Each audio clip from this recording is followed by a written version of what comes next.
सिंधिया के सामने अब चुनावी रण में चंद घंटे बचे हैं, लिहाजा अब योगी को सियासी रण में उतार दिया गया है। इससे पहले सिंधिया कभी गाड़ी पर चढ़कर झूम रहे हैं तो कभी लोगों के बीच आक्रामक अंदाज में विरोधियों पर बरस रहे हैं। जब योगी सिंधिया के गढ़ गुना में कांग्रेस को घेरने पहुंचे तो सिंधिया का उत्साह देखने लायक था। आज मेरी लाडली बहनों को 1250 रुपया हर माह खाते में आ रहा है। ये किसने दिया? ये भारतीय जनता पार्टी की डबल इंजन की सरकार ने दिया। अगर कांग्रेस की सरकार होती तो कमलनाथ जी और दिग्विजय सिंह जी के पॉकेट में ये पैसा जाता। भारतीय जनता पार्टी ने कांग्रेस के पॉकेट को काटकर आपके पॉकेट में पैसे डालने का काम किया है। मेरे भाई और बहनों, ताली की गड़गड़ाहट से धन्यवाद दिया जाए। तो आज जिस प्रधानमंत्री ने इस देश में 500 साल का सपना भगवान राम की प्राण प्रतिष्ठा करके अयोध्या धाम में स्थापित किया, जो प्रभु श्री राम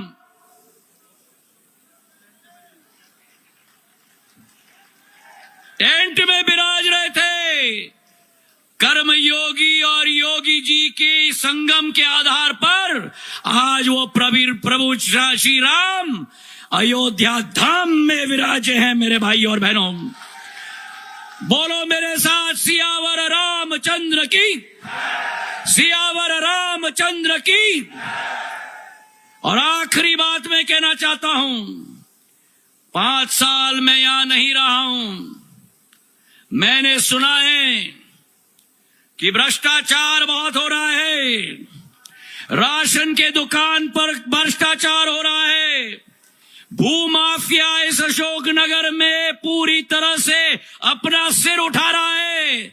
मैं उन सभी को चेतावनी देना चाहता हूं, जब तक ज्योतिरादित्य सिंधिया रहेगा कोई भी गलत काम मैं अशोकनगर में नहीं होने दूंगा।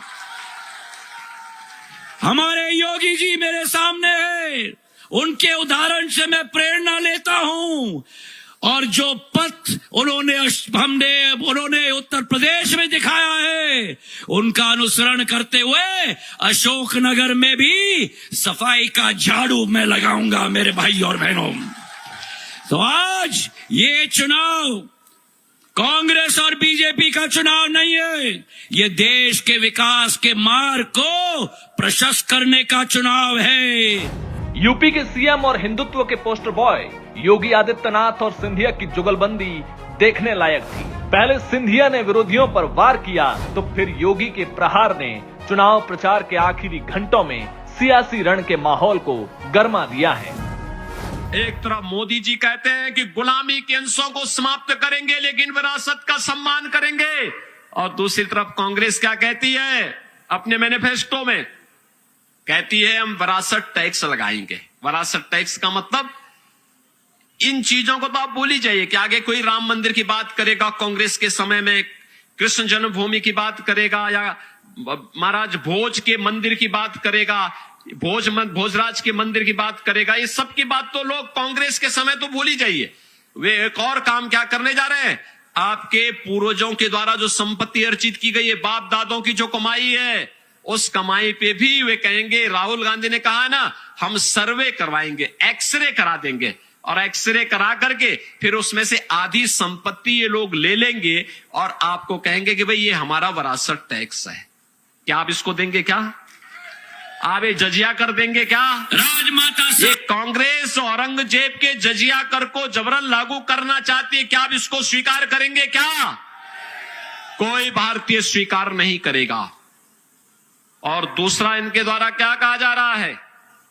बहनों और भाइयों, ओबीसी के आरक्षण में सेंध लगाने का प्रयास होगा। ओबीसी के आरक्षण में सेंध लगाने का प्रयास होगा और अनुसूचित जाति के भी आरक्षण में सेंध लगाने का प्रयास होगा।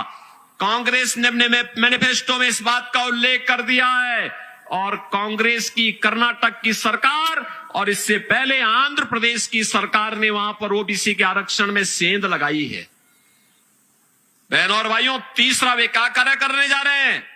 उन्होंने कहा है कि कांग्रेस के नेतृत्व की अगर इंडी गठबंधन की सरकार बनती है तो अल्पसंख्यकों की रुचि के अनुसार खान पान की स्वतंत्रता देंगे। बहनों और भाइयों, अल्पसंख्यकों का खान पान क्या बहुसंख्यकों से अलग है क्या? अरे रोटी तो जो बहुसंख्यक खाता होगा वही तो अल्पसंख्यक भी खाता होगा। चावल भी वही है, सामान्य खान पान वही है, लेकिन बहुसंख्यक समाज परहेज करता है, पूरी तरह नापसंद करता है, वह गौ मांस नहीं खाता है, उसका विरोध करता है, गौ हत्या का विरोध करता है। अब कांग्रेस इतनी गिर चुकी है कि वह गौ हत्या को प्रश्रय देगी। बहनों और भाइयों, ये वह कांग्रेस नहीं जिस कांग्रेस ने देश की आजादी में योगदान दिया था, आज ये पथभ्रष्ट हो चुकी है और इसीलिए कह रही अपने वोट बैंक के लिए। क्या आप इस पाप में भागीदार बनेंगे? क्या कोई इस पाप में भागीदार बनेगा? क्या इस पाप में राम और कृष्ण की धरती पर क्या गौ हत्या होगी? क्या